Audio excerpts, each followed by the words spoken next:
بسم اللہ الرحمن الرحیم الحمدللہ رب العالمین والصلاة والسلام علی خاتم النبیین۔ ناظرین محترم السلام علیکم ورحمۃ اللہ وبرکاتہ۔ پروگرام سیرت النبی صلی اللہ علیہ وآلہ وسلم کے ساتھ آپ کا میزبان ڈاکٹر محمود غزنوی اور ہمارے درمیان موجود ہیں ہم سب کے پسندیدہ اسکالر جناب شجاع الدین شیخ۔ سیرت النبی کے حوالے سے گفتگو کا سلسلہ جاری ہے، اور پچھلا پروگرام جو ہو رہا تھا اس میں سوشل میڈیا کے حوالے سے تھوڑی سی گفتگو ہوئی تھی اور ہمارے ذمہ دارانہ اور غیر ذمہ دارانہ رویوں پر بات ہوئی تھی، اور یہ تھا کہ صاحب سوشل میڈیا پر آنے والے شجاع صاحب نے بھی نشاندہی کی تھی اس کی، چھیڑا تو میں نے ہی تھا، شجاع صاحب نے وضاحت کی، اور میرا مقصود بھی یہی تھا کہ وضاحت ہونی چاہیے تاکہ بات دور تک جائے اور احساس ہمارا بیدار ہو کہ ہم کر کیا رہے ہیں۔ ایک تو یہ کہ ہر دوسرا آدمی تیسرا آدمی جو ہے وہ مذہبی اسکالر بن گیا ہے، اور مجھے معاف کیجیے گا، میں بھی کہیں جاتا ہوں تو لوگ کہتے ہیں مذہبی اسکالر، میں کہتا ہوں توبہ کرو، خدا کو مانو، مذہبی اسکالر کا مطلب سمجھتے ہو کیا ہوتا ہے؟ جس آدمی کو 4 لفظ نہ آتے ہوں مذہب کے، وہ مذہبی اسکالر بن گیا۔ چنانچہ ہمارے ہاں جو ایک جب سے یہ سوشل میڈیا کا سلسلہ جاری ہوا ہے تو ہر آدمی نے اپنا چینل بنایا ہے اور اپنے مطلب کے حساب سے جو ہے اس نے مذہب کی وضاحت کرنا شروع کر دی۔ تو اب جب سے سوشل میڈیا آیا اس نے بہت سی چیزوں کے راستے کھولے ہیں، اللہ تعالی ہمیں محفوظ رکھے، لیکن اس میں جو مرکزی کردار ہے وہ یہ ہے، یا مرکزی اہم بات جو ہے وہ یہ ہے کہ ہمارا جو ہے تصور آخرت کمزور ہو گیا، اس وجہ سے ہم اس طرف بھٹکنا شروع ہو گئے۔ شجاع صاحب کی طرف چلتے ہیں، پچھلے پروگرام کا ریکیپ لیتے ہیں، پھر انشاءاللہ آگے طرف۔ السلام علیکم۔ وعلیکم السلام ورحمۃ اللہ وبرکاتہ۔ کیسے مزاج ہیں؟ الحمدللہ، آپ خیریت سے ہیں؟ اللہ کا شکر ہے۔ کل بھی میں ایسے ہی تلاش کر رہا تھا، دیکھ رہا تھا، کچھ چیزیں تلاش کرنی تھیں، تو ایک سلسلہ ایک تمار ہے چینلز کی اور اس کی، اور تو اچھا جو مذہبی قسم کے پروگرام آ رہے ہوتے ہیں تو میں ذرا رک کے دیکھتا ہوں، بعض جگہوں بڑی کام کی باتیں مل جاتی ہیں اور اچھا لگتا ہے کہ ہماری معلومات میں اضافہ ہوا، لیکن وہی صورتحال تھی کہ ہر آدمی جو ہے مطلب ایک دوسرے کے گریبان کھینچنے پہ لگا ہوا ہے۔ بسم اللہ الرحمن الرحیم، اللہم صلی علی محمد وعلی آل محمد وبارک وسلم، رب اشرح لی صدری ویسر لی امری واحلل عقدۃ من لسانی یفقہوا قولی واجعل لی وزیرا من اہلی، آمین یا رب العالمین۔ آپ نے انٹرو میں فرمایا کہ آپ نے ایک موضوع چھیڑا تھا، اور بات ہوتے ہوتے پھر سوشل میڈیا، اور سوشل میڈیا پر ہر بندہ اپنے آپ کو کچھ نہ کچھ، اور پھر علماء حق اور علماء سو کا فرق، اس پر ہم نے پچھلے پروگرام میں کلام کیا۔ ابھی ایک اور اہم نقطہ آپ کی گفتگو میں آیا انٹرو میں کہ آخرت کا تصور کمزور پڑ گیا ہے، وہی ساری بگاڑ پیدا کرتا ہے نا۔ ہمارے عمل پر سب سے زیادہ جو عقیدہ اثر انداز ہوتا ہے وہ آخرت کا عقیدہ۔ البتہ پہلے ہم ریکیپ لیتے ہیں، پھر انشاءاللہ اس موضوع کو آگے آپ کی اجازت سے بڑھا لیں گے۔ دیکھیے، کچھ سوال ہمارے ناظرین کر سکتے ہیں کہ آپ لوگ بھی تو میڈیا پر بیٹھے ہیں، اور آپ بھی تو بڑھ بڑھ کے باتیں کر رہے ہیں اور ہم تو کر رہے ہیں۔ بالکل، تو یہی بات ہے کہ سمجھنے کی ضرورت ہے۔ ہم نے پچھلے پروگرام میں ذکر کیا تھا کہ ہماری بات کی اہمیت نہیں، اللہ تعالیٰ کی بات کی اہمیت ہے، اللہ کے رسول صلی اللہ علیہ وسلم کی بات کی اہمیت ہے، اور اس امت کے 3 بہترین ادوار ہیں جن کے بارے میں خود اللہ کے رسول علیہ السلام نے فرمایا، اور جمعے کے خطبات میں یہ حدیث مبارک پیش کی جاتی ہے، بخاری شریف میں بھی ہے کہ رسول اللہ صلی اللہ علیہ وسلم نے ارشاد فرمایا، خیر القرون قرنی ثم الذین یلونہم ثم الذین یلونہم، بہترین دور میرا دور ہے، پھر وہ جو ان کے بعد ہوں گے، پھر وہ جو ان کے بعد ہوں گے۔ یہ 3 بہترین ادوار ہیں۔ حضور اکرم علیہ السلام کا دور مبارک ہے، صحابہ کرام آپ کے ساتھ موجود ہیں۔ اگلا دور تابعین کا ہے، پھر اگلا دور تبع تابعین کا ہے۔ یہ اس دور کی، یہ اس امت کی کریم ہے۔ تو ہماری بات کی اہمیت نہیں، اللہ تعالیٰ کی بات سب سے بڑی ہے، اللہ کے رسول علیہ السلام کی بات سب سے بڑی ہے، اور یہ 3 ادوار میں صحابہ کرام، تابعین اور تبع تابعین یہ اس امت کے بہترین ادوار ہیں۔ یہ اصل میں رسول اللہ کے عینی شاہدین ہیں، جی، صحابہ کرام اعمال کے عینی شاہدین ہیں، اور تابع تابعین جو وہ صحابہ کرام کے تابعین جو صحابہ کرام کے عینی شاہد ہیں۔ بالکل، اور تبع تابعین نے تابعین کا دور پایا۔ بالکل، تو یہ وہ بہترین ادوار ہیں۔ تو ہم نے پچھلے پروگرام میں بات کی تھی کہ ہمیں ریفر کرنا پیچھے کی طرف، اصل دین ملے گا اللہ کی کتاب میں، اللہ کے نبی علیہ السلام کی سنت میں، اور یہ 3 بہترین ادوار میں۔ تو وہ اہل علم، وہ علماء، وہ داعیان دین جو اپنی بات میں اللہ کا ذکر، جو اپنی بات میں قرآن کریم کا ذکر، جو اپنی بات میں رسول اکرم علیہ السلام کی احادیث کا ذکر، جو اپنی بات میں اس امت کے بہترین ادوار کا ذکر بھی کرتے رہیں اور امت کو جوڑنے کی کوشش کریں۔ اور وہ بات جو آپ نے انٹرو میں بیان فرمائی وہ ایک حدیث مبارک کی روشنی میں ہے کہ رسول اللہ صلی اللہ علیہ وسلم نے ارشاد فرمایا کہ مؤمن وہ ہے جس سے دیکھ کر اللہ یاد آئے۔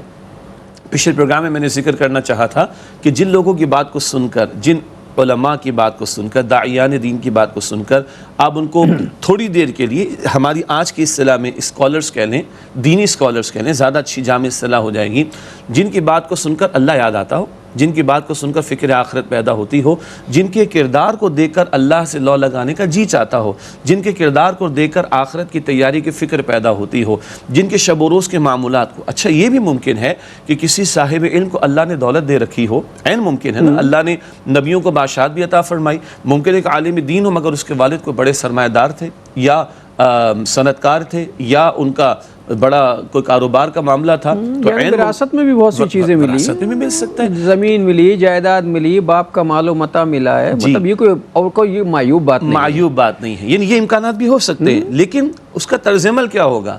کیا وہ اپنی جائیداد پہ اتراتا ہوگا؟ کیا وہ اپنی گاڑیوں پر اتراتا ہوگا؟ کیا وہ اپنے لیے پروٹوکول چاہتا ہوگا؟ کیا وہ اپنے لیے ہٹو بچوں کی صدائیں؟ نہیں. عین ممکن ہے کہ ہمیں دکھائی دے کہ ایسے لوگ جن کو دیکھ کر اللہ یاد آئے گا، وہ عام آدمی سے ہاتھ بھی ملا لیتے ہوں گے، اس کے برابر میں کبھی نماز بھی ادا کر لیتے ہوں گے، کبھی کسی اپنے عام ساتھی کے گھر پر بھی چلے جاتے ہوں گے، وہ کردار بتا دے گا. تو کردار کو دیکھ کر اللہ یاد آئے تو یہ مومن ہے. اللہ کے رسول علیہ السلام کی حدیث مبارک. تو ہم نے ایک فرق کیا تھا، ایک ہے علماء حق، ایک ہے علماء سو. علماء سو کون ہوں گے؟ سو کا لفظ ہی برا، اس کا ترجمہ ہے برے لوگ، یعنی جن کا طرز عمل برا ہو، جن کو دیکھ کر اللہ کی طرف توجہ نہ ہو، جنہیں اصل میں دنیا داری زیادہ ہو، اور دین کو دنیا داری کی وجہ سے اختیار کیا ہو. اللہ ہمیں معاف کرے کہ دین کو اختیار کیا دنیا داری کے لیے، دین کو بنایا دھندا دنیا داری کی کمائی کا، استغفر اللہ. تو جن کو دیکھ کر پھر دنیا ہی یاد آئے، جن کو دیکھ کر دنیا ہی میں آگے ایکسل کرنے کا جی چاہتا ہو، تو یہاں پر گڑبڑ کا معاملہ ہوگا. رہا سوشل میڈیا کا معاملہ، جیسے کہ آپ نے ذکر کیا، ہم ناظرین سے گزارش کریں گے میرے حق میں دعا کیجئے، ڈاکٹر صاحب کے حق میں دعا کیجئے، ہمارے لیے دعا کیجئے. یہ ہم کھلے دل سے کہہ رہے ہیں، اس سے کہ جس قدر فتنہ انگیزی اس سے پھیلی ہے، اور جتنا اس قدر فتنوں کی بھرمار کا معاملہ ہے، اللہ ہم سب کی حفاظت. ہم تو کھلے دل سے کہتے ہیں ہمارے حق میں دعا کیجئے، کیونکہ ایک ذریعہ دستیاب ہے. یہاں بیٹھ کے ہم کراچی اسٹوڈیو میں بات کر رہے ہیں، پوری دنیا میں پروگرام دیکھا جا رہا ہے، تو ایک نعمت میسر ہے نا کہ ہم اپنی بات کو دین کی، اب ہماری کیا دین کی بات کو ہم پہنچا سکتے ہیں. ہمارا تو ٹائٹل ہے سیرت النبی صلی اللہ علیہ وسلم، اور سرنامے پر حدیث آیت کریمہ لقد کان لکم فی رسول اللہ اسوۃ حسنہ. تو یہ ایک ذریعہ ہم دستیاب ہو گیا، ہم اس کو کوشش کرتے ہیں کہ شریعت کی حدود میں رہتے ہوئے استعمال کریں. یہ نہیں کہ کوئی معاذ اللہ ہلہ گلہ ہو، یہ نہیں کہ معاذ اللہ لوگوں کو اٹریکٹ کرنے کے لیے کوئی غیر شرعی کام کیے جائیں.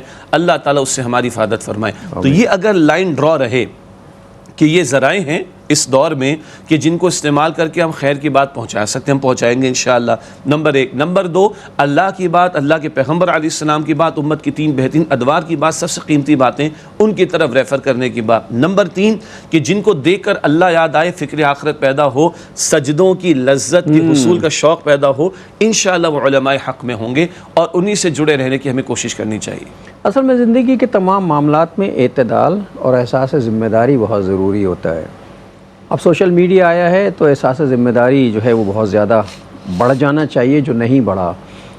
دنیا داری ہو سکتی ہے. اب یہ کہ مجھے معاف کیجیے گا، میں بہت بری بات کہہ رہا ہوں، جس طرح لوگ جو ہیں وہ چیزیں بیچ رہے ہیں، پروڈکٹ بیچ رہے ہیں، ہم میں سے کچھ لوگ ایسے ہیں کہ جنہوں نے مذہب کو بیچنا شروع کر دیا ہے. مذہب کو اس لیے بیچنا کہ انہوں نے اپنے چینل بنائے ہیں، اسے کمائی کا ذریعہ بنا، چنانچہ وہ ہمیشہ متنازع معاملات جو ہیں ان کو ڈسکس کرنے کی کوشش کرتے ہیں، امت میں جو ہے درار ڈالنے کی کوشش کرتے ہیں، کچھ ایسی باتیں کرتے ہیں جس سے ان کے چینل پہ چینل دیکھے جائیں، ان کی ویورشپ بڑھے. ظاہر ہے ویورشپ بڑھے گی، لائک بڑھیں گے، فالوورز بڑھیں گے، پیسے زیادہ ملیں گے. جی. اور بعض لوگ تو کہہ چکے ہیں انٹرویو میں اپنے کہ صاحب اس کے ذریعے میرا ذریعہ آمدنی ہے، میں تو لاکھوں روپے مہینہ اس سے کماتا ہوں، جس کو آج کل ہم مونیٹائزیشن کہتے ہیں. جی ذرا ہم دیکھ تو لیں، مطلب مجھے سمجھ نہیں آتی یہ مونیٹائزیشن کے نام پر جو اشتہار چل رہے ہیں، کیا چل رہا ہے اس کے اندر؟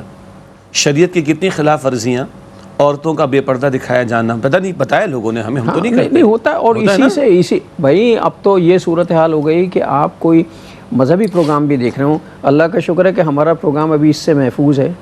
ہمارا پروگرام جو اپلوڈ ہوتے ہیں وہ ARY کی طرف سے ہوتے ہیں باقاعدہ، اور جو یوٹیوب پر اور ادھر ادھر پڑے ہوئے ہیں. لیکن اللہ کا شکر ہے کہ ہمارے پروگراموں کے درمیان میں اشتہارات نہیں، چونکہ ہم کاروبار نہیں کر رہے ہیں نا، ہم تو صرف ایک پروگرام اپلوڈ ہو جاتا ہے ہمارا، وہ آفیشیلی ہوتا، ہم نہیں کرتے اسے. ARY کی طرف سے ہوتا ہے وہ جی تو اس میں اس طرح کے اشتہار، ورنہ مذہبی پروگرام حد یہ ہے کہ تلاوت قرآن حکیم کے پروگرام چل رہے ہوتے ہیں تو درمیان میں وقفے کے بعد اس میں جی تو بے حیائی کی پروموشن، فحاشی عریانی کی پروموشن، عورتوں کو بے پردہ کر کے دکھانا، میوزک کی بھرمار کو شامل کرنا، اور بعض اوقات کسی غلط قسم کی پروڈکٹ کی تشہیر کا اس میں اہتمام ہونا، ان سب کے ساتھ ہم کہہ رہے ہیں ہم کمائی کر رہے ہیں، تو ذرا ہم چیک کر لیں کہ ہم فحاشی عریانی، بے حیائی، برائی کی پروموشن کا ذریعہ تو نہیں بن رہے۔ اللہ تعالیٰ حفاظت فرمائے، اور یہاں ہم کہہ دیتے ہیں جی کہ اللہ تعالیٰ ہمیں بچائے رکھے کہ اس طرح کی کوئی کمائی ہماری جیب کے اندر آئے اور اس طرح کی غلط باتوں کو پروموٹ کر کے ہمارے بچوں کے وجود کے اندر کوئی غلط کمائی جائے۔ اللہ تعالیٰ اس سے ہماری حفاظت فرمائے۔ کھلے دل سے کہہ رہے ہیں، بالکل دو ٹوک انداز میں۔ اللہ کے پیغمبر علیہ السلام نے فرمایا ہے کہ مال حرام سے پلا ہوا جسم جہنم کا مستحق ہے، وہ جنت میں داخل نہ ہوگا۔ اللہ کے نبی علیہ السلام نے فرمایا کہ ایک لباس ایک بندہ پہنے 10 درہم کا، 1 درہم بھی حرام کا ہو تو جب تک پہنا رہے گا اس کی کوئی عبادت، کوئی دعا اللہ تعالیٰ کی قبول نہیں ہوگی۔ تو آج کمائی کے دھندے، بڑی پیاری بات، بعض بزرگوں کا بڑا پیارا جملہ ہے، دین سیکھو بالکل سیکھو، دین سکھاؤ بالکل سکھاؤ، ساتھ کوئی ہنر وغیرہ بھی سیکھ لو۔ ایگزیکٹلی، ابھی کمال ہے، آپ وہی بات کہہ دیتے ہیں جو میرے دماغ میں آ رہی ہوتی ہے۔ ابھی میں یہی ذکر کرنے والا تھا کہ ہمارے یہاں ایک کام جو ہو رہا ہے نا، وہ میری ذاتی رائے، آپ کو متفق ہونا ضروری نہیں ہے، چونکہ میں ایجوکیشن کے شعبے سے وابستہ رہا ہوں اور بہت سی چیزیں جو ہیں میرے تجربے میں اور مشاہدے میں، ہمارے ہاں جو بڑے پیمانے پر تعلیم دی جا رہی، مذہبی تعلیم، وہاں ہم قرآن پڑھا رہے ہیں، حدیث پڑھا رہے ہیں، سنت پڑھا رہے ہیں، اب وہ بیچارہ فارغ ہو کے نکلے گا تو وہ کیا کرے گا؟ اسے ہنر تو ہم سکھا نہیں رہے، اس کے جاب آپشن تو اس کے پاس کوئی ہے نہیں، وہ کیا کرے گا پھر؟ یہی کام کرے گا نا پھر، اسے بھی تو زندہ رہنا ہے، کھانا ہے، اس کے بیوی بچے ہیں، شادی بیاہ کرنی ہے اسے، وہ کہاں سے کمائے گا؟ جی بہت قیمتی جملہ ہے علماء کا، دین بھی سیکھو ساتھ کو ہنر بھی سیکھ لو، اور کہا کہ ان کو ہنر سکھا دو، کوئی اسکل سکھا دو، کوئی ہنر سکھا دو، ورنہ اگر ہنر نہیں تو پھر یہ دین کو بیچیں گے، ایگزیکٹلی، یہ دین کو بیچیں گے، یہ دین کو بیچیں گے۔ اللہ تعالیٰ حفاظت فرمائے۔ ہاں، ایک اسلامی ریاست اگر واقعتاً قائم ہو، اگر خلافت کا نظام قائم ہو، جو کہ آج نہیں ہے، اسلامی ریاست اگر واقعتاً قائم ہوگی تو مسجدوں کا انتظام، مدارس کا انتظام، درسگاہوں کا انتظام حکومت کرے گی، ریاست کے ذمہ ہوگا۔ ہاں، تو پھر وہ انگیج کرے گی اماموں کو، مؤذنوں کو، معلمین کو، مدرسین کو، اور ان کے وظیفے اسلامی ریاست۔ جیسے ریاست نے بجلی پانی گیس کا انتظام کرنا ہوگا تو ریاست نے لوگوں کی دینی تعلیم کا بھی انتظام کرنا ہوگا، تو ریاست کرے۔ اب کیونکہ ریاست نہیں کر رہی تو امت کو ایسے لوگوں کو سپورٹ کرنا چاہیے۔ میں اس کے حق میں ہوں، اس نقطے کے حق میں ہوں، لیکن یہ کہ جو تعلیم حاصل کر رہا ہے وہ کلیئرٹی رکھے کہ مجھے اس تعلیم سے پیسہ کمانے کے لیے حاصل نہیں کرنے دین کی، مجھے اللہ کے دین کی خدمت کے لیے کرنا ہے انشاءاللہ۔ ناظرین ایک وقفہ لے لیں، پھر آگے بات کرتے ہیں۔ یہ کہ نیا موضوع جو ہے وہ شروع ہوا ہے۔ بسم اللہ الرحمن الرحیم، السلام علیکم ورحمۃ اللہ وبرکاتہ۔ ویلکم بیک ناظرین، وقفے کے بعد پروگرام سیرت النبی صلی اللہ علیہ وآلہ وسلم میں آپ کا خیر مقدم ہے۔ بات یہ ہو رہی تھی کہ جناب تعلیمی شعبے سے وابستہ لوگ ہیں، اور شجاع صاحب نے ایک بڑا جملہ اہم کہہ دیا ہے جس سے بہت سی باتیں جو ہیں مزید نکل آئیں، کہ یہ سوچ کے اگر ہم تعلیم حاصل کر رہے ہیں کہ اس سے ہمیں کمانا ہے، ملازمت کرنی ہے، تو تعلیم کا مقصد تو فوت ہو جائے۔ تعلیم کا مقصد قطعاً ملازمت نہیں ہے۔ ہاں یہ ہے کہ تعلیم کے بینیفٹس جو ہیں، جو فوائد ہیں، اس میں ایک فائدہ یہ بھی کہ اچھی ملازمت حاصل کر سکتے ہیں آپ، وہ بھی اس وقت کریں گے نا تعلیم کے ساتھ جب آپ کے پاس تعلیم کے ساتھ ساتھ کچھ اچھی مہارتیں، جسے ہم اسکلز کہتے ہیں، اسکلز ہوں گی۔ خالی ڈگری لے کے چلے جائیں، کون پوچھے گا آپ کو؟ یعنی کئی پہلو ہو سکتے ہیں، جیسے ہم بریک سے پہلے بات کر رہے تھے کہ اگر نظام خلافت قائم ہو، اسلامی حکومت واقعتاً قائم ہو، تو اس کی ذمہ داری جہاں لوگوں کو روٹی کپڑا مکان فراہم کرنا ہے، وہیں مسجدوں کی تعمیر، مسجدوں کا انتظام، مدارس کا انتظام، دینی تعلیم کا انتظام کرنا ہوگا۔ وہ انگیج کرے گی۔ جیسے اسلامی ریاست جب قائم ہوگی، وہ پل بنائے گی نا، نہریں تعمیر کرے گی نا، تو انجینئرس کو انگیج کرے گی۔ جی کہاں سے لائے گی؟ ہاسپٹلس بنانے ہیں تو وہ ڈاکٹرز کو انگیج کرے گی۔ تو اس سے لوگوں کی دینی تعلیم کا بندوبست کرنا ہے تو پھر وہ علماء کو انگیج کرے گی۔ سیدھی سی بات ہے۔ سیدنا عمر رضی اللہ تعالیٰ عنہ کا دور مبارک دیکھیے، پھر دیکھیے ہم کہاں ریفر کر رہے ہیں، بہترین ادوار کی طرف ریفر کر رہے ہیں کہ مساجد کا انتظام، مدارس کا انتظام، معلمین کا انتظام، داعیان دین کا انتظام، ائمہ کا انتظام، مؤذنین کا انتظام اسلامی ریاست کرتی تھی، ان کو وظیفے دیتی تھی۔ آج اگر نہیں ہے تو امت کو طے کرنا چاہیے، امت کی مجبوری آ گئی، یعنی مسجدیں تو بنیں گی نا، اور پھر ائمہ بھی ہوں گے، مؤذنین بھی ہوں گے، یہ ایک الگ معاملہ، ایک چیز ہو گئی۔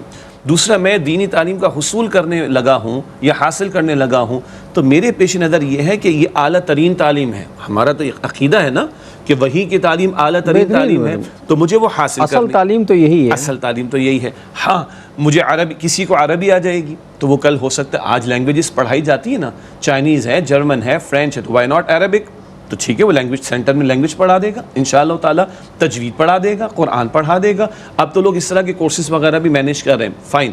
تو ایک عرض کرنے کا مقصد تھا کہ مطلق صرف پیسہ کمانے کے لیے مجھے دین کی تعلیم حاصل نہیں کرنی, مجھے دین کی خدمت کرنے کے لیے تعلیم حاصل کرنی ہے اور اپنے فریضے کو بھی انجام دینا ہے.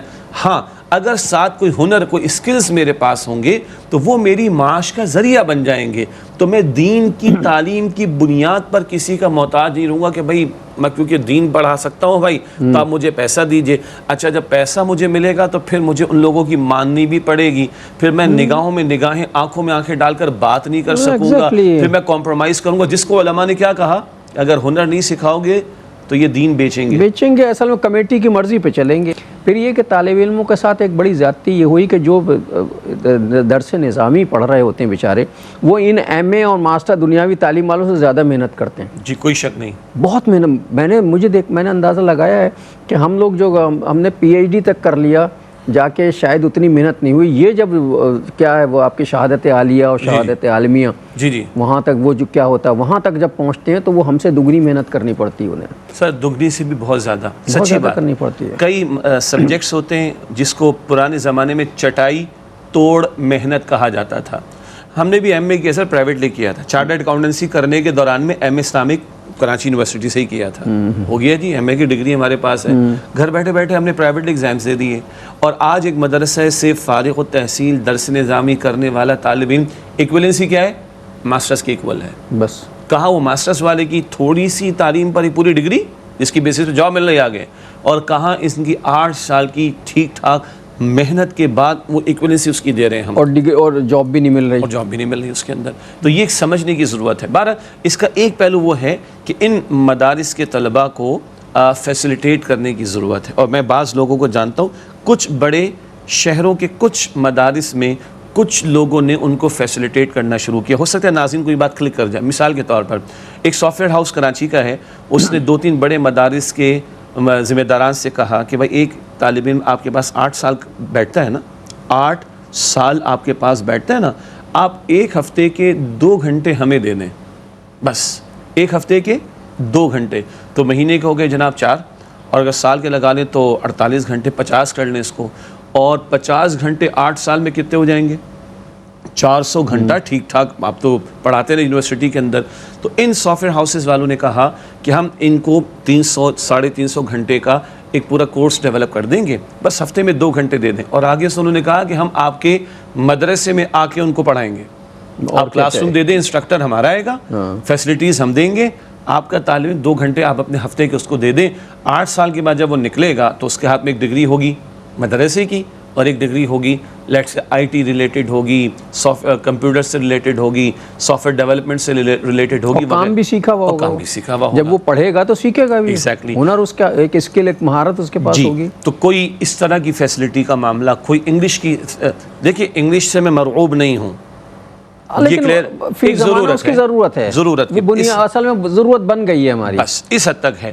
تو ٹھیک ہے, بعض لوگوں نے ان کو لینگویج سکھانا شروع کر دی, انگریزی لینگویج ہم آپ کو سکھائے دیتے ہیں. بعض لوگوں نے ایک ووکیشنل ٹریننگ کا کانسیپٹ دیا ہے, اور پاکستان میں حکومتیں کر رہی ہیں ووکیشنل ٹریننگ میں. بعض پرائیویٹ سیکٹر لوگوں نے بڑا اچھا کام کیا ہے, ہنر سکھانے کے اعتبار سے, اسکل سکھانے کے اعتبار سے, چھوٹے چھوٹے بزنس کیسے کیے جائیں اس کے اعتبار سے. اب بہت ساری باتیں ذہن میں آ رہی. دیکھیے میں دوبارہ عرض کر رہا ہوں, ہم معاذ اللہ کو دینی تعلیم کی اہمیت کو کم کرنے کی بات معاذ اللہ نہیں کر رہے. ہم یہ کہہ رہے ہیں کہ جو دینی تعلیم حاصل کر رہے ہیں اگر ان کو فیسیلیٹیٹ کیا جائے, مسئلہ یہ وہ کیا کریں گے فیلڈ میں جا کے, مطلب بات پھر گھوم پھر کے وہیں آ جاتی ہے کہ اگر کچھ نہیں کریں گے تو پھر وہ دین ہی بیچیں گے نا بھائی, کیا کریں گے. اور یہ ہو رہا ہے ہمارے معاشرے میں. اب ایک طالب علم جو 8 سال لگاتا ہے, پڑھتا ہے, عالم بنتا ہے, تو فاضل بنتا ہے, اس کے بعد کیا آپشن ہے سوائے اس کے کہ یا تو وہ کسی مسجد کا امام بن جائے. کوئی امام بننا بھی بہت اعزاز کی بات ہے, لیکن ہمارے یہاں امام بننا اعزاز کی بات نہیں. ہمارے امام جو ہے وہ کمیٹی کا ملازم ہو جاتا ہے, بیچارہ, بالکل ذاتی ملازم ہوتا ہے, ان کی پسند و ناپسند پہ چلنا پڑتا ہے اسے. تو اس کے پاس آپشن کوئی نہیں سوائے اس کے یا تو مسجد کا امام بن جائے، یہ کوئی بڑا اچھا آپشن اس کے لیے نہیں ہے، یا پھر وہ یہ کرے کہ دوسرا ہے کہ بھائی وہ کچھ نہ کچھ کر کے اپنا مدرسہ کھولے. جیسے لوگوں نے اسکول چھوٹے چھوٹے 80 گز کے کوارٹروں میں اسکول کھول رکھے ہیں، وہ بھی کوئی پلاٹ لے کر اس پہ مدرسہ کھولے. جب وہ مدرسہ کھولے گا تو اس کے پاس تو خود کھانے کو نہیں چلائے گا کہاں سے، پھر وہ چندے کرے گا، پھر وہ زکوٰۃ و خیرات پہ نکل جائے گا. بات تو وہیں کی وہیں آ گئی گھوم کے. اور پھر کتنے مدرسے کھول لیں گے، مطلب ہر طالب علم کے اپنا مدرسہ کھول لے گا آ کے. جی اللہ کے نبی صلی اللہ علیہ وسلم کی سیرت کی طرف آ جائیں. ہم دیکھتے ہیں کہ جو صحابی حضور کے پاس تشریف لائے تھے، مشہور واقعہ ہے نا، تو حضور نے کیا فرمایا کہ ذرا گھر کے برتن لے کر آؤ. جی سیل کروایا، کچھ حصہ گھر والوں کی ضروریات پوری کرو اور ایک حصہ کلہاڑی آپ نے منگوائی اور دستہ خود آپ نے اپنے مبارک ہاتھوں سے لگایا، جاؤ لکڑیاں کاٹو. جاؤ لکڑیاں کاٹو. اچھا اصحاب صفہ کے بارے میں بھی ذکر آتا ہے.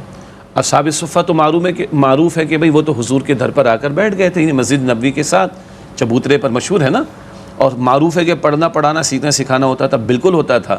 لیکن یہ حضرات بھی ان میں سے کوئی لکڑیاں بھی کاٹا کرتا تھا، کوئی تھوڑا سا محنت مزدوری بھی کیا کرتا تھا. یہ اللہ کے پیغمبر کی سنت سے ہمیں نظر آتا ہے، یہ کام ہمیں نظر آتا ہے. اس پہلو کی طرف بھی ہمیں متوجہ کرنے کی ضرورت ہے. اور ایک بہت بڑے پیارے صاحب علم کا قول یہ ہے، اپنا کماؤ، اپنا کھاؤ اور اپنا لگاؤ. کہاں؟ دعوت کے کام میں، تبلیغ کے کام میں. اپنا کماؤ، اپنا کھاؤ لگاؤ گے نا، اور اپنا لگاؤ. دوسروں پر منحصر نہ ہو جاؤ، دوسروں پر محتاج نہ بن جاؤ، دوسروں پر بوجھ نہ بن جاؤ. تو یہ ہیں وہ گوشے جن پر، اور یہ سب مشکل کیوں پڑی ہے ڈاکٹر صاحب؟ میں نے پہلے کہا اس لیے کہ نظام خلافت قائم نہیں، اور آج نظام خلافت پر بات کرنا بھی مشکل ہو گیا نا، اس سے کہ دنیا ڈرتی اس نظام خلافت سے کہ جہاں بندوں کو بندوں کی غلامی سے نکال کر بندوں کے رب کی غلامی میں لایا گیا تھا. اور سیدنا عمر رضی اللہ تعالی عنہ سبحان اللہ کس طرح اپنی جو ہے وہ رعایا کی کفالت کا اہتمام کرتے تھے، اور بندوں کو بندوں کے رب کی غلامی میں لائے تھے، اور بندوں کو رب سے لو لگانا آسان ہو گیا تھا. وہ نظام خلافت قائم نہیں ہے تو مسجدیں آپ کو ہمیں بنانا پڑتی ہیں، مدرسے آپ کو ہمیں بنانا پڑتے ہیں، مدرسے والوں کو، مسجد والوں کو آپ کو ہمیں فیسلیٹیٹ کرنا پڑتا ہے. کیوں؟ نظام خلافت قائم نہیں. نظام خلافت قائم ہوگا تو یہ سوالات اور یہ ڈسکشن ہی ختم ہو جائے گا اصل مسئلہ نظام خلافت قائم ہوگا تو بہت سے مفادات پر چوٹ پڑے گی، اس لیے ہم ڈرتے بھی ہیں. جی تو کیوں؟ ہمارا کیا بنے گا؟ اللہ اکبر کبیرہ. کیوں؟ اللہ ہمارا رب نہیں ہے کیا؟ یہی اصل میں مسئلہ وہی ہے کہ ہمارا جو ہے وہ عقیدہ توحید اور عقیدہ آخرت کمزور پڑ گیا، کمزور پڑ گیا ہے. یہ کیا بات ہوئی کہ ہمارا کیا بنے گا؟ ہمارا کیا، یہ بنیادی سوال یہ ہے، ہمارا کیا بنے گا؟ ہم مفادات کے غلام ہیں بھائی. یہ وہی مسئلہ ہے نا جو ابو جہل کہتا تھا میرا کیا بنے گا اگر مان لوں تو. اگر یہ 360 چھوڑ دیے اور ایک کی توحید پر آ گئے تو میرا کیا بنے گا؟ میری معیشت کا کیا ہوگا؟ میری اکانومی کا کیا ہوگا؟ انا للہ. یعنی آج اگر یہ ہماری سوچ ہے کہ ہم نظام خلافت پر اس لیے بات نہ کریں، توحید پر اس لیے بات نہ کریں، نظام کے بدلنے کی اس لیے بات نہ کریں، اللہ کی حاکمیت کی اس لیے بات نہ کریں کہ ہمارے مفادات پر ضرر پڑ جائے گی، تو آپ نے مثال تو دے دی، بہت سخت مثال ہے، لیکن اس کی سوا ہم اور کیا کہیں گے؟ اللہ تعالی ہماری حفاظت فرمائے. خیال رزق ہے، رزاق کا خیال نہیں. اللہ اکبر کبیرہ. اور رزق کی ذمہ داری ہے کس کی؟ اچھا مسئلہ یہ ہے جس چیز کی ذمہ داری اللہ تعالیٰ نے لے لی. ناظرین معاف کیجیے گا، میں اپنے آپ کو شامل کر کے کہہ رہا ہوں، میں بھی آپ ہی لوگوں میں شامل ہوں، ظاہر ہے بالکل اسکالر نہیں ہوں میں. خواہ لوگ جو ہے نا وہ فضول باتیں کر کے وہ کرتے ہیں کہ بھائی میں بھی آپ ہی کی طرح ہوں کہ ہم یہ کہتے ہیں کہ صاحب ہمیں رزق کون دے گا، ہمیں رزق کون دے گا. جس کا وعدہ اللہ نے کر دیا اس کی تو ہمیں دن رات فکر لگی ہوئی ہے، اور جس چیز کا وعدہ نہیں کیا اللہ نے، اللہ اکبر مطلب جنت میں بھیجنے کا وعدہ نہیں کیا اللہ نے، اس چیزوں کا وعدہ نہیں کیا، جس چیز کا وعدہ نہیں کیا اس کی ہمیں فکر ہی نہیں ہوتی. قرآن کریم میں ناظرین کرام نوٹ کر لیجئے، خود پڑھ بھی لیجئے، پڑھیں قرآن، خدا را سمجھ کر پڑھیں قرآن. قرآن پاک میں 12واں پارہ ہے، 12ویں پارے کے بالکل شروع میں ہے سورہ ہود کی آیت نمبر 6، وَمَا مِن دَابَّةٍ فِي الْأَرْضِ إِلَّا عَلَى اللَّهِ رِزْقُهَا. زمین پر کوئی جاندار ایسا نہیں جس کی رزق کی ذمہ داری اللہ تعالیٰ کے ذمہ کرم پر نہ ہو. اللہ نے اپنے ذمہ کرم پر رکھا. اور یہ ہمارے مشاہدے میں آتا رہتا ہے. بالکل. ہم پتھر توڑتے ہیں تو اندر سے کیڑے نکلتے ہیں، ان کے منہ میں گھاس ہوتی ہے. کون ڈال رہا ہے؟ کون ڈال رہا ہے؟ اللہ کے نبی صلی اللہ علیہ وسلم نے فرمایا، جامع ترمذی کی حدیث ہے، آپ نے فرمایا کہ اگر تم اللہ تعالیٰ پر توکل کرو جیسا کہ اللہ پر توکل کرنے کا حق ہے، تو اللہ تمہیں ایسے رزق کو عطا فرمائے گا جیسے اللہ تعالیٰ پرندوں کو عطا فرماتا ہے. وہ صبح اپنے گھونسلوں اور آشیانوں سے خالی پیٹ نکلتے ہیں، کوشش کرتے ہیں، اپنے آشیانوں اور گھونسوں سے خالی پیٹ نکلتے ہیں اور جب شام کو لوٹتے ہیں تو پیٹ بھر کر واپس آتے ہیں۔ تو جو اللہ پرندوں کو دے رہا ہے، آپ نے کیڑے کا ذکر کیا، پتھر کو پھاڑ کر دیکھو تو کیڑے کے منہ میں غذا موجود ہے، وہ اللہ ہی تمہیں رزق عطا فرمائے گا۔ اللہ اس کا یقین ہمیں عطا کر دے۔ اور بڑی اچھی بات آپ نے فرمائی، اللہ نے رزق کا ذمہ کرم پر لیا ہے ذمہ، تو اس میں ہمیں پریشانی نہیں ہونی چاہیے۔ ہم پریشان ہوتے ہیں، جنت کا وعدہ ہر ایک سے جنت کا اور نہیں ہے، مغفرت کا وعدہ نہیں ہے، ہر ایک سے نہیں ہے، اس کے بارے میں پریشانی نہیں ہوتے۔ ناظرین ایک وقفہ لے لیں پھر آ کے بات کرتے ہیں۔ السلام علیکم ورحمۃ اللہ وبرکاتہ، ویلکم بیک ناظرین۔ وقفے کے بعد پروگرام سیرت النبی صلی اللہ علیہ وآلہ وسلم میں آپ کا خیر مقدم ہے۔ بات یہ اڑتی کہ رزق کا وعدہ اللہ نے ہر جاندار کے لیے کیا ہے، اور میں بالکل ذاتی مشاہدے کی ایک بات آپ کو بتا رہا ہوں، اور آپ نے کے بھی مشاہدے ہوں گے، کوئی ایسی انوکھی بات نہیں۔ یہ آج کل پانی کی قلت ہے تو بورنگ کراتے ہیں لوگ زمینوں، اور بورنگ بھی آج کل تقریباً 300 ساڑھے 300 فٹ نیچے جا کر ہوتی جی ہے۔ آپ کی اجازت سے اب 600-700 فٹ ہو گیا ہے بہت کچھ علاقوں میں، ہاں، پورے پاکستان کی اور ہم وہ بات کر پانی رہے ہیں۔ کی سطح کم ہو گئی کم نا ہو بھائی، گئی۔ اس لیے کہ اور یہ بھی ہمارے کرتوتوں کا نتیجہ ہے۔ جی اگر ہم اللہ کی دی ہوئی نعمتوں کی، ہمارے ہاں اصل میں تقسیم کا، معاش کی تقسیم کا نظام، معیشت کی تقسیم کا نظام، وسائل کی تقسیم کا نظام جو ہے وہ مبنی بر انصاف نہیں ہے۔ تقسیم ہماری مساوات پہ نہیں ہے۔ ہم نے پانی کی تقسیم کا نظام اگر درست کر دیں تو یہ جو زمین سے ہم پانی نکال رہے ہیں جس کے نقصانات کا ہمیں اندازہ نہیں کیا، اس کی پانی کی سطح جو ہے وہ نیچے ہوتی چلی جا رہی بالکل۔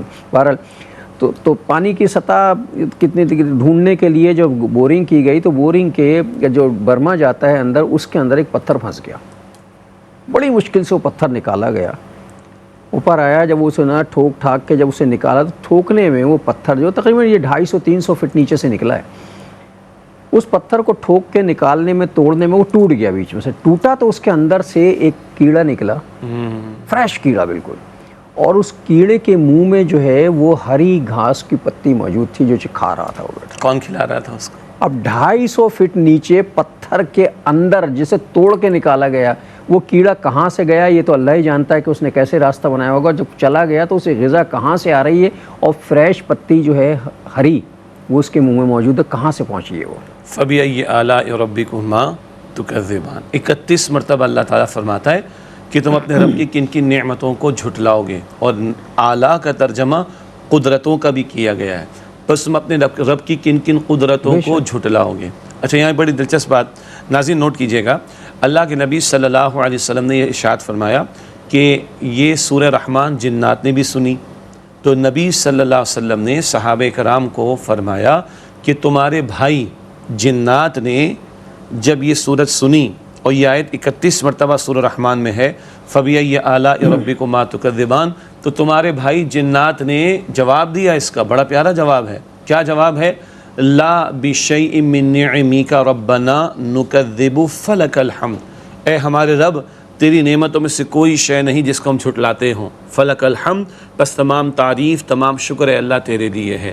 جنات نے فَبِأَيِّ آلَاءِ رَبِّكُمَا تُكَذِّبَانِ سن کر جواب دیا، لا بِشَيْءٍ مِّن نِّعْمِكَ رَبَّنَا نُكَذِّبُ فَلَكَ الْحَمْدُ، اے ہمارے رب تیری نعمتوں میں سے کوئی شے نہیں کہ جس کی ہم تکذیب کرتے ہیں، جس کو ہم جھٹلاتے ہوں، فَلَكَ الْحَمْدُ، پس تمام شکر تمام تعریف اللہ تیرے لیے ہے۔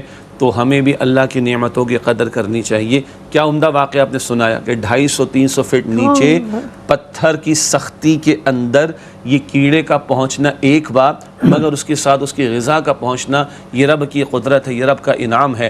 تو بھائی اللہ ہمیں یقین عطا کر دے کہ میرے رب نے میرے رزق کا ذمہ اپنے ذمہ کرم پر رکھا ہے۔ جمعے کے خطبات میں ایک روایت، ایک حدیث مبارک کئی علماء پڑھتے ہیں کہ لن تموت نفس حتی تستکمل رزقہا، کوئی نفس کوئی جان مر نہیں سکتی جب تک کہ وہ اپنے رزق کو پورا نہ کر لے۔ میرے آپ کے مقدر میں جو لقمہ طے ہے وہ آخری لقمہ لیے بغیر میں دنیا سے جا نہیں سکتا۔ اللہ کے رسول فرما رہے علیہ السلام، ہاں یہ بات میں اشارتاً پہلے کہہ چکا ہوں، پرندے نکلتے ضرور ہیں اپنے آشیانوں سے، ہاں مطلب گھر میں بیٹھ کے انتظار نہیں کرنا چاہیے، اللہ کھلائے گا۔ ہاں کوشش کرنی ہے، محنت کرنی ہے، حلال ذرائع اختیار کرنے ہیں، نتیجہ اللہ تعالیٰ پر چھوڑنا، اور یہ یقین رکھنا ہے کہ میرے رب کا وعدہ ہے وہ مجھے بھوکا نہیں چھوڑے گا، وہ مجھے ضرور عطا فرمائے گا۔ اب جب یہ یقین ہو، بات کیا چلی تھی، جب یہ یقین ہو کہ اللہ میرا رازق ہے اور عقیدہ توحید کا عملاً یہ تقاضا ہے، تو پھر کیا بندہ دین کو بیچے گا؟ وہ دین فروشی کرے گا؟ اللہ تعالیٰ ہماری حفاظت فرمائے۔ یہ یہود کے علماء کے بارے میں قرآن پاک کیا کہتا ہے؟ اشتروا بآیات اللہ ثمنا قلیلا، دنیا کے چند ٹکوں کے عوض انہوں نے اللہ تعالیٰ کی آیات کا سودا کر لیا۔ یہود کے علماء نے کیا کیا؟ نبی مکرم علیہ السلام کی متعلق جو تورات میں بشارات تھی ان کو چھپایا اور اپنی عوام کو اندھیرے پہ رکھا۔ کیوں؟ ان کو یہ لگ رہا تھا کہ یہ اگر رسول مان لیے گئے تو ہمارے جبے، قبے، ہماری دستاریں، ہماری چودراٹیں، ہماری اتھارٹی ختم ہو جائے گی، ہماری تو اکانومی کو کرائسس پیش آ جائیں گے۔ تو یہود کے علماء نے اللہ کی کتاب میں تحریف بھی کی، دین فروشی تھی، نبی علیہ السلام کے بارے میں جو بشارات تھی ان کو بھی پوشیدہ رکھا، صحیح دین نہیں پہنچایا۔ کیوں؟ ان کے مفادات پہ ضرب پڑ رہی تھی۔ اللہ تعالیٰ نے یہ ذکر البقرہ میں پہلے کیا، سورۃ البقرہ الفاتحہ کے فوراً بعد پہلے یہود کا اور ان کے علماء کا یہ حرکتوں کا پورا ایک سلسلہ بیان کیا، اور پھر نبی علیہ السلام کی امت سے بعد میں خطاب شروع ہوتا ہے۔ تو نقطہ کیا تھا کہ دین فروشی نہ کرنا، ہاں مفادات پر ضرب پڑ رہی ہے، میرے مفادات پر ضرب پڑ رہی، حق بیان کر کے میرے مفادات پر کیا ضرب پڑے گی؟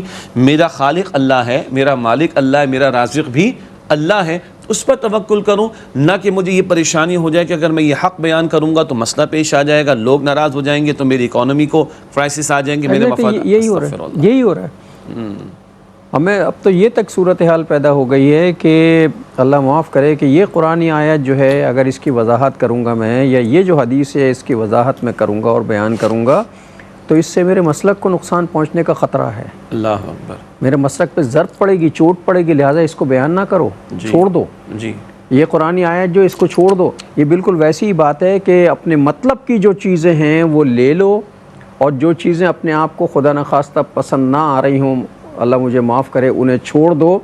ایسا نہیں ہے، ادخلوا فی السلم کافہ۔ جی، بس یہ آیت میرے ذہن میں آ رہی تھی، سورۃ البقرہ کی آیت نمبر 208، ادخلوا فی السلم کافہ، اسلام میں پورے کے پورے داخل ہو جاؤ۔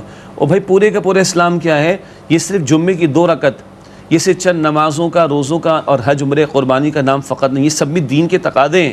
مگر یہ اسلام مسجد سے باہر کی زندگی بھی تو بتاتا ہے، حلال حرام کی تمیز بھی تو زیادہ سکھاتا ہے۔ باہر کی زندگی بتا رہا ہے، بالکل بھائی، معاملات کو زیادہ اہمیت ہے۔ 1.5-2 گھنٹہ نماز میں لگتا ہے ہمارا، 5-6 گھنٹہ لوگوں کا چلے سونے میں لگ جاتا ہے، باقی 13-14-15 گھنٹے کہاں ہیں؟ بندوں کے درمیان میں۔ تو یہ دین حقوق العباد بھی بتاتا ہے، یہ معاملات بھی سکھاتا ہے، یہ اخلاقیات بھی سکھاتا ہے، یہ معیشت بھی بتاتا ہے، معاشرت بھی سکھاتا ہے، یہ سیاست بھی سکھاتا ہے، یہ عدالت کے معاملے میں سکھاتا ہے، یہ بین الاقوامی معاملات بھی سکھاتا ہے۔ اور پھر یہ دین کہتا ہے ادخلوا فی السلم کافہ، اسلام میں پورے کے پورے داخل ہو جاؤ۔ اور یہ جو آپ نے بڑی کڑوی بات بیان کی مگر صحیح بات بیان کی، پک اینڈ چوز والی بات ہے، یہ والی بات بیان نہیں کرنی، یہی کرتے ہیں، بس یہ والی بات بیان ہم کریں گے، یہ کریں گے تو میرے مفادات کو ضرب پڑ جائے گی، یہ والی بات بیان کروں گا تو لوگ ناراض ہو جائیں گے، یہ والی بات بیان کروں گا تو سیٹھ صاحب ناراض ہو جائیں گے، ایگزیکٹلی، ہاں یہ والی بات بیان کروں گا تو اتھارٹی ناراض ہو جائے گی، تو پھر قرآن سن لیجئے۔ اللہ تعالیٰ ارشاد فرماتا ہے سورۃ البقرہ کی آیت نمبر 85 میں، افتؤمنون ببعض الکتاب وتکفرون ببعض، کیا تم اللہ کی کتاب کا ایک حصہ مانتے ہو ایک حصہ نہیں مانتے؟ کچھ لیتے ہو کچھ نہیں لیتے، کچھ پر عمل ہے کچھ کو چھوڑ دیتے ہو، کچھ بیان کرتے ہو کچھ کو بیان نہیں کرتے، چھپاتے ہو۔ فما جزاء من يفعل ذلك منكم الا خزي في الحیات الدنیا، جو دین میں حصے بکھرے کرے، بٹس اینڈ پیسز میں تقسیم کر دے، کچھ لے کچھ نہ لے، کچھ بتائے کچھ نہ بتائے، جو یہ تقسیم کرے اللہ کی کتاب کے احکامات میں، فما جزاء من يفعل ذلك منكم الا خزي في الحیات الدنیا، اس کی سزا اس کے سوا کیا ہے کہ دنیا میں ذلت اور رسوائی میں مبتلا کیا جائے۔ وَيَوْمَ الْقِيَامَةِ يُرَدُّونَ إِلَى شَدِّ الْعَذَابِ، اور قیامت کے دن ایسے لوگوں کو شدید عذاب میں مبتلا کیا جائے۔ وَمَا اللَّهُ بِغَافِلٍ عَمَّا تَعْمَلُونَ، اور تم جو کچھ کر رہے ہو نا اللہ اس سے بے خبر نہیں۔ اور میں عرض کر دوں یہ میرے لیے بھی ہے ڈاکٹر صاحب، ہم سب کے لیے، ہم سب کے لیے بھی ہے، ہم سب کے لیے، ہم کسی ایک طبقے کی بات نہیں کر رہے۔ اگر آج ہم دین میں پک اینڈ چوز کر رہے ہیں، حصے بکھرے کر رہے ہیں، کچھ لے رہے ہیں کچھ نہیں لے رہے، ڈویژن کر رہے ہیں، اللہ اس سے بے خبر نہیں، یہ تم حرکتیں کر رہے ہو، کل اللہ کو جواب دینا پڑے گا۔ اللہ کے سامنے کھڑے ہونا، اللہ تعالیٰ مجھے بھی معاف رکھے اور ہم سب کو معاف رکھے۔ اللہ کے سامنے کیسے کھڑے ہوں گے جا کے؟ آج صورتحال وہ جو میں نے ایک بات چھیڑی تھی کہ صاحب سوشل میڈیا پر جو ہر آدمی جو ہے عالم دین ہے اور علم کی باتیں کر رہا ہے، اس میں کچھ موضوعات ایسے ہیں جنہیں ہم نے موضوعات ممنوعہ قرار دے دیا، اس پہ بات نہیں کرتے، ہم سود پہ بات نہیں کرتے جی۔ اور ایک چیز جو بالکل ہمارے ہاں ممنوع ہو گئی، کم و بیش اللہ ماشاء اللہ کچھ مساجد میں ہوتی ہوگی، خطبہ نے ایک چیز پہ بات کرنا بالکل ممنوع قرار دے دیا ہے اپنے طور پر، خاموشی اختیار کر لی، وہ ہے جہاد، اس پہ بات نہیں ہوتی۔ جی تو بھائی کچھ چیزیں ہیں، مطلب سود پہ بات کریں گے تو صاحب نقصان ہو جائے گا بہت زیادہ، اس موضوع پہ بات نہیں کرنی۔ تو اس کا مطلب تو یہ ہے کہ ہم نے اپنی پسند کا اسلام نکال لیا اور جو ہمیں پسند نہیں تھا ہم نے وہ الگ کر دیا۔ بڑا کڑوا شعر ہے، مجھے اشعار تھوڑے سے ہی آتے ہیں، ناظرین کو بھی اندازہ ہوگا۔ خود بدلتے نہیں قرآن بدل دیتے ہیں۔ قرآن کو بدل دیتے ہیں، ہوئے کس درجے فقیہان حرم بے توفیق۔ یہ بیان کروں گا تو یہ ناراض، یہ بیان کروں گا تو وہ ناراض، یہ بیان کروں گا تو وہ ناراض۔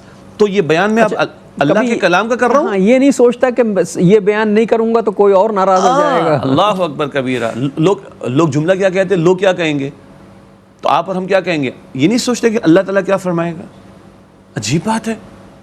اور آپ نے بالکل صحیح نشاندہی فرمائی، منکرات کے خلاف بات کم ہوتی ہے، نہیں کرتے، سود ہے، بے پردگی ہے، فحاشی عریانی اس پہ ہے، بہت کم گفتگو ہوتی ہے، کیونکہ لوگ ناراض ہو جائیں گے۔ جہاد کا، اچھا جہاد کا وسیع تصور، ہاں ہم بات کرتے اچھا ہیں جہاد کا مطلب صرف قتال لیتے ہیں لوگ، جی۔ جہاد کا مطلب قطعی صرف قتال نہیں ہے، قتال آخری آپشن ہے۔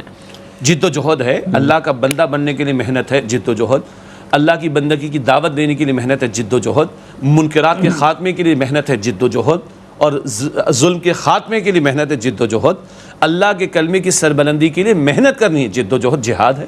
اور کبھی ٹکراؤ ہوگا تو قتال کا میدان بھی سجے گا، قتال فی سبیل اللہ کا حکم قرآن پاک میں۔ ہاں جب میدان سجے گا تو قتال کا موقع بھی آئے گا، قتال بھی کرنا ہے، لیکن آل ٹوگیدر جہاد کا مستقل پورا تصور۔